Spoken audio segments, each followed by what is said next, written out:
बिहानै उठ्नुभयो, स्वच्छ हावामा अक्सिजन प्रशस्त मात्रामा इन्हेल गर्नुभयो भने तपाईँको लङ्समा भएको जुन एल्भेलाई, थाउजन्ड्स अफ एल्भेलाई हुन्छन्, त्यसलाई एकदम त्यो इन्ट्याक्ट अवस्थामा राख्छ, स्वच्छ राख्छ। त्यहीमाथि पनि तपाईँ आफ्टर रेनफलको अक्सिजनहरू अथवा हावाहरू इन्हेल गर्नुभयो भने त्यो हावामा भएको डस्ट पार्टिकलहरू र अन्य पोल्युसनहरू पनि अटोमेटिकली सेटल भएको हुन्छ र त्यो बेलाको हावा अत्यन्तै स्वच्छ हुन्छ। त्यस्तो स्वच्छ हावालाई तपाईँले इन्हेल गर्नुभयो भने लङ्स सम्बन्धी विभिन्न खालका चाहिँ जुन रोगहरू हुन्छन् ती रोगहरूबाट तपाईँ बच्न सक्नुहुन्छ। अर्को के हुन्छ भने मोर अक्सिजन इन्हेल भइसकेपछि तपाईँको सेलुलर फङ्सनमा पनि यसले राम्रो काम गर्छ अथवा सेलुलर फङ्सनलाई स्टिमुलेट गर्छ।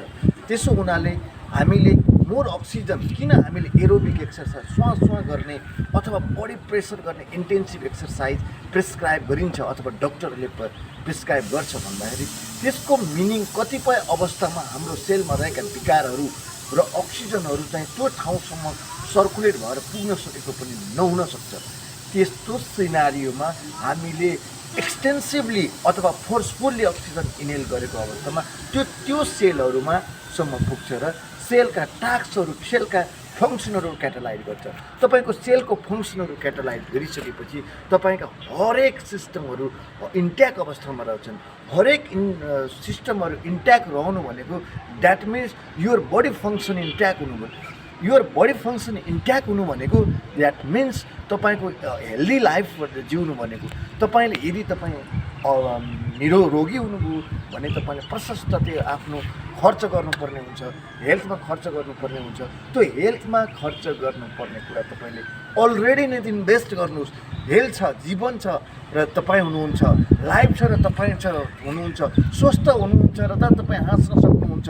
अस्वस्थ हुनुभयो भने तपाईँ हाँसे पनि हाँसे जस्तो मात्रै गर्नुपर्ने हुन्छ। स्वस्थ रहनुहोस्, हाँस्न सिक्नुहोस्, नाच्न सिक्नुहोस्, गाउन सिक्नुहोस्, रमाउन सिक्नुहोस्, हेल्दी लाइफ जिउन सक्नुहोस् र सधैँ हेल्दी हुन सिक्नुहोस्। यदि हेल्दी हुनुभयो भने तपाईँका धेरै टेन्सनहरू र तनावहरू, स्ट्रेसहरू, एन्जाइटीहरू अटोमेटिकली रिलिज भएर जान्छन्। तपाईँको वरिपरि त्यस्ता तनाव, स्ट्रेस र मोनोटोनस खालका चिजहरू आफै आउन डराउँछन्। यसको मिनिङ तपाईँले त्यसलाई अलरेडी एडाप्ट गरिदिनुहुन्छ, त्यसलाई रिमुभ गर्नुहुन्छ, त्यसलाई डेभिएट गर्नुहुन्छ, जसले गर्दा तपाईँको आफ्नो जीवन जिउनलाई जीवन आर्ट अफ लाइफ भन्छ, कला, जीवन जिउने कला चाहिँ तपाईँले आफै गेन गर्नुहुन्छ। त्यसो हुनाले you have to freshness your mind, to freshness your mind, you have to stimulate your cellular function. Cellular in the sense means aerobic, anaerobic activities and all other function.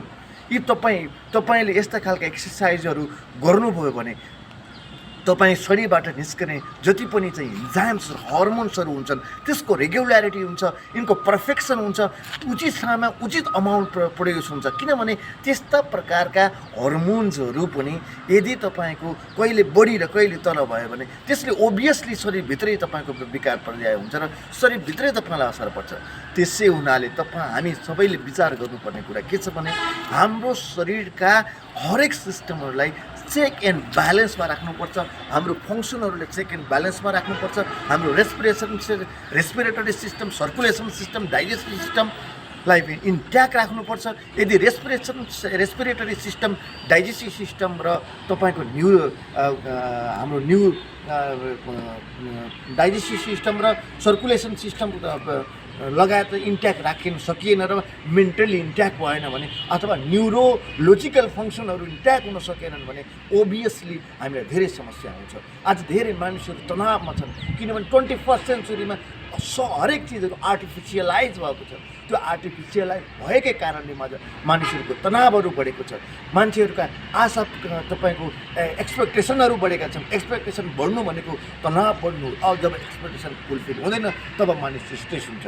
त्यसै हुनाले हामीले त्यस्ता खालका खराब विकृति माइन्डमा आउने, न्युरोनमा आउने अथवा मेन्टलमा आउने त्यस्ता विकृति विसङ्गतिलाई ओभियसली आउट गर्न जरुरी देखिन्छ। धन्यवाद।